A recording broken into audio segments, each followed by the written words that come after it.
السلام علیکم ناظرین، اس ایپیسوڈ کے آغاز میں ہم دیکھتے ہیں ادھر کیکامینوس کھڑا کہہ رہا تھا میں الپرسلان کو مارنے ہی والا تھا مگر وہ بچ گیا، قسمت خراب نکلی۔ یہ تم کیا کرتے پھر رہے ہو جنرل؟ اتنے میں ہی وہاں پر دکاس آ کر کیکامینوس کا گریبان پکڑ لیتا ہے اور کہتا ہے یہ تم نے کیا کیا ہے؟ اتنے زیادہ سپاہیوں کی جان قربان کیسے کر سکتے ہو؟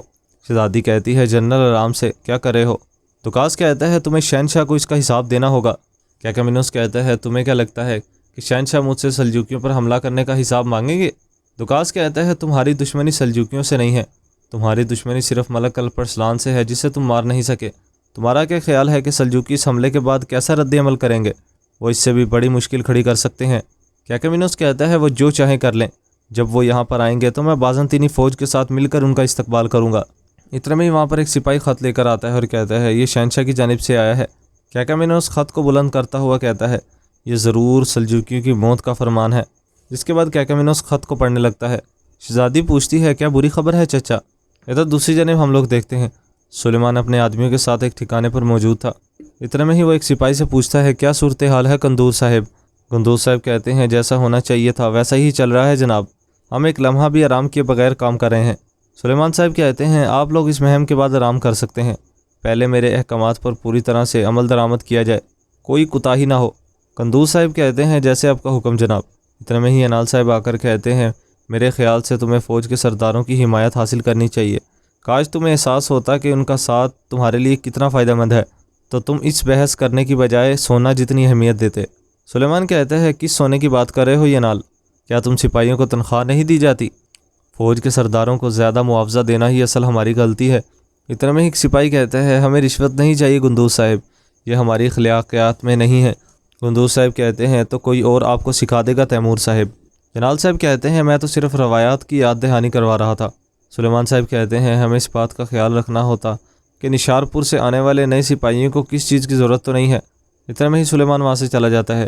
وزیر کہتا ہے سلطان نے الپرسلان کو اس ذمہ داری کے قابل نہیں سمجھا ہے، سلیمان جلد ہار جائے گا۔ اس کے بعد سلطان فوج کی سپہ سالاری کے معاملے میں صرف اور صرف آپ پر بھروسہ کریں گے ینال صاحب۔ ینال صاحب کہتے ہیں میں کفار کو تباہ کر کر رکھ دوں گا، تب حضرت سلطان کو اندازہ ہو جائے گا کہ تخت کا بہترین امیدوار کون ہے۔ ادھر دوسری جانب اکنائی خاتون قالینوں کو دیکھ رہی تھی۔ اتنے میں ہی چاغری صاحب آ کر کہتے ہیں آپ کے لیے آسانی ہو اکنائی خاتون۔ اکنائی خاتون کہتی ہے کاش میں آپ کو بھی یہ دعا دے سکے، اگرچہ آپ کا کام تو کبھی بھی آسان نہیں رہا ہے چاغری صاحب۔ چاغری صاحب کہتے ہیں آپ تو لوگوں اور دھاگوں دونوں کو جمع کر کر رکھ رہی ہیں، یہ آپ کا اس طرح دونوں کو جمع کرنا کوئی اتفاق نہیں ہے میں جانتا ہوں۔ چاغری صاحب بیٹھ جاتے ہیں اور کہتے ہیں میں آپ سے کچھ مشورہ کرنا چاہتا ہوں۔ الپرسلان کو پسند آنے والی خاتون، وہ کافروں کی سرزمین میں آئی ہے آکچا بیٹی، وہ کچھ عرصے سے آپ کے ساتھ رہ رہی ہے، بتائیے مجھے کہ اس کے اخلاق بھی اس کی شکل و صورت کی طرح اچھے ہیں؟ اکنائی خاتون کہتی ہے جی بالکل چاغری صاحب، میں اس کے گھر والوں کے بارے میں تو نہیں جانتی مگر اس کی آنکھوں سے اس کی شرافت کا اندازہ ہوتا ہے۔ چاغری صاحب کہتے ہیں یعنی کہ آپ یہ کہنا چاہتی ہیں کہ جو کپڑا مضبوط دھاگے سے بنایا جاتا ہے وہ کپڑا خود بھی مضبوط ہوتا ہے؟ اکنائی خاتون کہتی ہے جی بالکل۔ ادھر دوسری جانب الپرسلان صاحب کہہ رہے تھے کیا میرے زخم کو جلدی ٹھیک کرنے کے لیے کوئی دوائی ہے آکچا خاتون؟ آخر کار کب تک ایسے ہاتھ دھرے بیٹھا رہوں گا؟ آکچا خاتون کہتی ہے آپ کو صرف ایک ہی علاج ہے اور وہ ہے صبر، دشمن صرف سوراخ میں چھپا بیٹھا ہے، ہم اسے جانتے ہیں، پھر آخر ایسی کیا جلدی ہے؟ الپرسلان صاحب کہتے ہیں مجھے کچھ حساب برابر کرنا ہے، میں نے اب تک بہت زیادہ انتظار کیا ہے۔ آکچا خاتون کہتی ہے کس چیز کا انتظار؟ الپرسلان صاحب کہتے ہیں کیکامینوس، وہ میری والدہ کا قاتل ہے، میں اس کے چہرے پر موجود زخم سے اسے پہچان چکا ہوں۔ اور پھر ایک منظر یاد آتا ہے جب اقصیٰ نے الپاغوت کو کہا تھا میرے والدین نے اتنے سالوں سے مجھے بازنطینیوں کے حوالے کیوں کر کر رکھا ہے، انہوں نے مجھے کیوں نہیں بچایا؟ الپاغوت نے کہا تھا کہ کیکامینوس نے تمہاری ماں کو مار دیا ہے۔ اقصیٰ کہتی ہے کیا میرے بابا کو بھی؟ الپاغوت نے کہا تھا وہ ابھی زندہ ہے مگر انہیں لگتا ہے کہ تم مر چکی ہو۔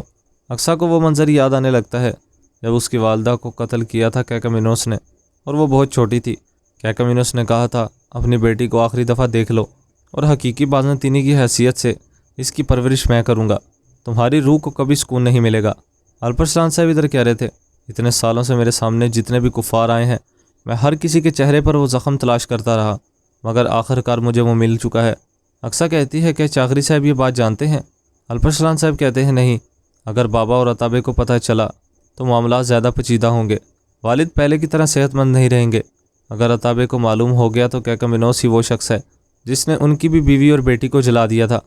اس ایپیسوڈ کا اختتام یہیں پر ہو جاتا ہے۔ ایپیسوڈ پسند آئے تو ویڈیو کو لائک کر دیں اور چینل کو سبسکرائب کر دیں۔ اب ملاقات ہوگی نیکسٹ ویڈیو میں، تب تک کے لیے اپنا خیال رکھیں۔ اللہ حافظ۔